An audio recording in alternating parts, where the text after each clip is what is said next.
لیا گیا ہے، خودکش جیکٹ اور دستی بم برآمد کر لیا گیا ہے۔ باچا خان ہمارے نمائندے ہمارے ساتھ موجود ہیں، مزید تفصیلات ان سے جانتے ہیں۔ جی بتائیے گا۔ جی بالکل، یہ آج صبح CTD مردان ڈویژن میں نوشہرہ میں کارروائی کرتے ہوئے ایک افغان مہاجر کیمپ میں چھاپہ مارا، جہاں پہ ایک دہشت گرد کو گرفتار کر لیا گیا۔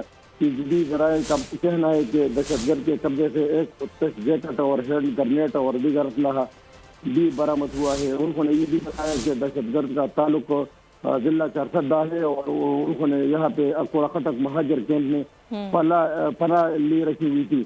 ان کا یہ کہنا تھا کہ نوشہرہ میں جو دہشت گردی کے واقعات کیے ہیں، تو اس سلسلے میں نوشہرہ میں ایک آپریشن شروع کیا گیا ہے، جس کے نتیجے میں متعدد جگہوں پر چھاپے مارے جا رہے ہیں اور آج یہ ان کو اہم کامیابی ملی۔ جی ٹھیک ہے، اس بارے میں اپڈیٹ کیا باچا خان، بہت شکریہ آپ کا۔ ملک بھر میں بجلی، گیس اور پانی کے بحران کے بعد آٹے کا